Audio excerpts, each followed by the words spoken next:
பங்களாதேசுக்கு எதிரான இரண்டாவது T20 அமானுஷ்ய சம்பவம் செய்த சூரியகுமார் யாதவ் ஆச்சரியத்தில் உறைந்து போன ஒட்டுமொத்த கிரிக்கெட் உலகம். அதாவது இந்தியா மற்றும் பங்களாதேஷ் அணிகள் தற்போது 3 T20 போட்டிகள் கொண்ட தொடரில் விளையாடி வருகிறது. இதில் 2 நாட்களுக்கு முன்பு நடைபெற்ற முதல் T20 போட்டியில் இந்திய அணி அபாரமான முறையில் வெற்றியை பதிவு செய்திருந்தது. அந்த போட்டியில் முதலில் பேட்டிங் செய்த பங்களாதேஷ் அணியை 127 ரன்களில் ஆல் அவுட் செய்து பின்னர் சேசிங் செய்ய களமிறங்கிய இந்திய அணியோ உச்சகட்ட அதிரடியில் மிரட்டி வெறும் 11 ஓவர்களிலேயே எளிதாக வெற்றி பெற்றிருந்தது.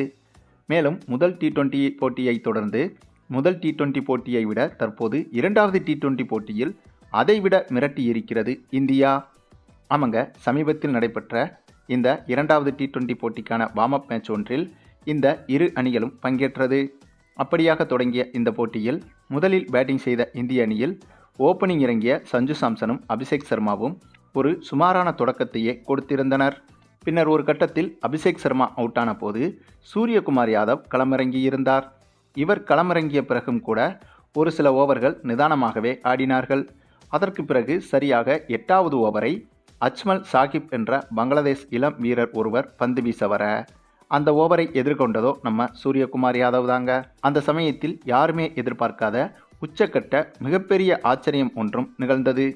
ஆமாங்க, அந்த ஓவரில் இந்த அஜ்மல் சாகிப் என்பவர் முதல் 3 பந்துகளை வீச அந்த 3 பந்துகளையும் சொல்லி வைத்தது போல ஸ்ட்ரெயிட் திசையில் மட்டுமே 3 சிக்சர்களையும் பறக்க விட்டிருந்தார் சூரியகுமார் யாதவ்.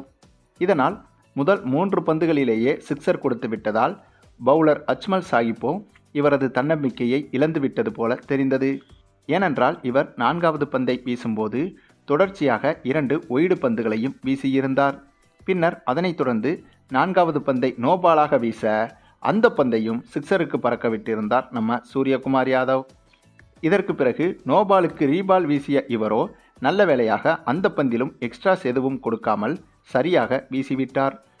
ஆனால் அந்த பந்தையும் பின்பக்கமாக பவுண்டரிக்கு பறக்க விட்டிருந்தார் நம்ம சூரியகுமார் யாதவ். மேலும் அந்த சமயம்தாங்க இன்னொரு ஆச்சரியமும் நிகழ்ந்தது. ஏன்னா இவர் அந்த ஓவரின் கடைசி 2 பந்தை வீசுவதற்கு முன்பு மீண்டும் தொடர்ச்சியாக 2 ஒய்டுகளை வீசியிருந்தார். இதை பார்த்த பங்களாதேஷ் அணி கேப்டனோ அடுத்த பந்தை வீசுவதற்கு சில நிமிடங்கள் எடுத்துக்கொண்டு பவுலரை ஆசுவாசப்படுத்திவிட்டு மீண்டும் பந்து வீச அனுப்பினார். அதன் பிறகு எப்படியோ கடைசி 2 பந்துகளையும் எந்தவித எக்ஸ்ட்ராஸும் கொடுக்காமல் வீசியிருந்தார் இவர். ஆனால் இவர் எக்ஸ்ட்ராஸ் கொடுக்கவில்லை என்றாலும் கூட அந்த கடைசி 2 பந்துகளிலும் மீண்டும் தொடர்ச்சியாக 2 சிக்சர்களை பறக்கவிட்டு மொத்தமாக அந்த ஒரு ஓவரில் மட்டும் 48 ரன்களை குவித்திருந்தார் நம்ம சூரியகுமார் யாதவ். அதாவது சர்வதேச கிரிக்கெட் போட்டியில் ஒரு ஓவருக்கு 20 முதல் 25 ரன்கள் எடுத்தாலே பெரும் சாதனையாக பார்க்கப்படும்.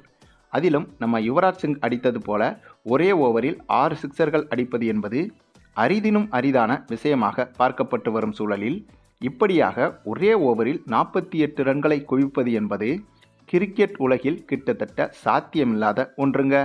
ஆக சூரியகுமார் யாதவின் இந்த ஒரு பேட்டிங் என்பது திறமையை தாண்டி ஒரு அமானுஷ்ய சம்பவம் என்று கூட சொல்லலாங்க. சரி, நீங்கள் சொல்லுங்கள், நம்ம சூரியகுமார் யாதவின் இத்தகைய அமானுஷ்யத்தனமான பேட்டிங்கை பற்றி நீங்கள் என்ன நினைக்கிறீங்கன்னு உங்களுடைய கருத்துக்களையும் கமெண்டில் தெரிவிங்க. மேலும் இந்த வீடியோ பிடிச்சிருந்தா லைக் பண்ணுங்கள், மற்ற அனைவருக்கும் ஷேர் பண்ணுங்கள், மறக்காமல் நம்ம சேனலை சப்ஸ்கிரைப் பண்ணுங்கள்.